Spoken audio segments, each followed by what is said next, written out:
ចាជំរាបសួរបងប្អូនទាំងអស់គ្នាចាគឺថាឥឡូវនេះដល់ម៉ោងម្ហូបទៀតហើយបងប្អូនអើយពិបាកចិត្តនឹងនឹកឃើញចង់ទិញម្ហូបអីចង់ញ៉ាំអីចឹងណាចាឥឡូវគឺថាលមកគេបានមកដល់ហើយឥឡូវគឺថាជាដំបងនេះមិនដឹងថានឹកឃើញស្លោអីទេបងប្អូនឥឡូវឃើញមានជើងជ្រូកអញ្ចឹងហើយក៏ទិញជើងជ្រូកចំនួន1ចំហៀងប៉ុន្តែពេលហ្នឹងអត់តគិតថាមិនដឹងថាស្លោអីណាបងប្អូនឥឡូវក៏ស្រឡឹងឃើញនៅក្នុងនេះគេមានជ្រូកស្ពៃអញ្ចឹងហើយក៏សម្រាប់ចិត្តថាស្ងោរជ្រូកស្ពៃតែម្ដងបងប្អូនហើយជ្រូកស្ពៃគេនេះល្អណាស់បងប្អូនអើយឡើងឆ្លោះហ្មងស្ពៃគេណាឥឡូវទិញចំនួន2គុំដើម្បីយកទៅស្ងោរព្រោះអត់ទៅដល់ម៉ោងម្ហូបបងប្អូននៅគឺថាលមកមកដល់ឡើងឈរមើលស្រឡឹងឡើងរាប់ម៉ោងហើយដោយសារគិតថាមិនដឹងធ្វើអីមិនដឹងស្លោអីចឹងបងប្អូនម្ហូបវាដែរអញ្ចឹងហើយបើមិនស្ងោរជៀនបើមិនជៀនឆាបើមិនឆាមកជូរច្រឡក់អីហ្នឹងបងប្អូនអញ្ចឹងណា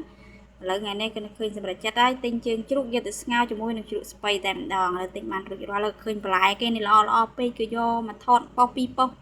ឥឡូវគឺថាល្ងាចឡើងបានមកដល់ផ្ទះហើយរៀបចំធ្វើម្ហូបរបស់យើងតែម្ដងចាហើយស្ងោរស្ពៃនេះគឺថាលាងសម្អាតជើងជ្រូកហើយខ្ញុំក៏ដាក់ស្រុះវាមកទឹកសិនណាបងប្អូនបន្ទាប់មកគឺខ្ញុំយកជើងជ្រូកហ្នឹងមកឆាឲ្យឆ្អិនសិនចាបន្ទាប់មកបានខ្ញុំដាំទឹកស្លអញ្ចឹងណាបងប្អូនដោយសារថារដងភិកច្រើនខ្ញុំស្ងោរហើយខ្ញុំឆាខ្ទឹមអញ្ចឹងហើយខ្ញុំឆាសាច់ឆាអីហើយគឺខ្ញុំចាក់ទឹកយកតែម្ដងតែថ្ងៃនេះគឺខ្ញុំធ្វើឆាសាច់ផ្សេងបន្ទាប់មកខ្ញុំដាំទឹកឲ្យពុះហើយទឹកខ្ញុំចាក់សាច់ចូលតែម្ដងបងប្អូនដោយសារថាយើងធ្វើអញ្ចឹងក៏វារសជាតិក៏វាឆ្ងាញ់ម្យ៉ាងដែរបងប្អូនដោយសារថាវាកញ្ចក់កញ្ចប់ប្រឡាក់ឆ្នាំង2 3អញ្ចឹងណាអញ្ចឹងហើយក៏ខ្ញុំសម្រេចចិត្តធ្វើអញ្ចឹងទៅដើម្បីធ្វើឲ្យទឹកសឡរបស់យើងវារសជាតិឆ្ងាញ់ជាងយើងឆាដាក់ចាក់ទឹកចូលអញ្ចឹងណាបងប្អូនសម្រាប់ខ្ញុំខ្ញុំយកឃើញអញ្ចឹងហើយឥឡូវខ្ញុំធ្វើការរំលីងជាមួយនឹងជើងជ្រូករបស់យើងឲ្យវាបានក្លិនឈ្ងុយហើយនឹងដាច់ទឹកល្អហើយទឹកខ្ញុំលើកចេញចាប់ដើមដាក់ឆ្នាំងសឡហើយបន្ទាប់មកខ្ញុំលាងបន្លែលាងអីស្អាតអញ្ចឹងណាបងប្អូនហើយចំពោះជ្រូកស្ពៃគឺខ្ញុំត្រាំទឹកវាយ៉ាងយូរដែរបងប្អូនដើម្បីឲ្យវា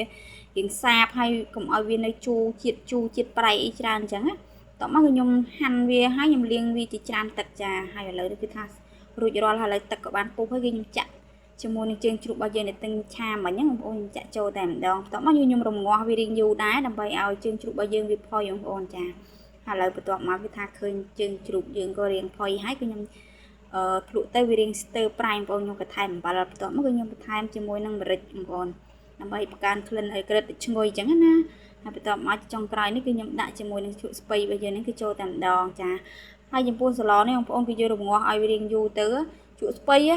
រឹតតែឆ្ងាញ់ទេបងប្អូនវាធ្វើឲ្យរសជាតិនឹងចូលងុំជាមួយនឹងជ្រូកស្ពៃរបស់យើងគឺថារសជាតិឆ្ងាញ់មែនតើរដងពេលខ្ញុំមកដល់ខ្ញុំស្ល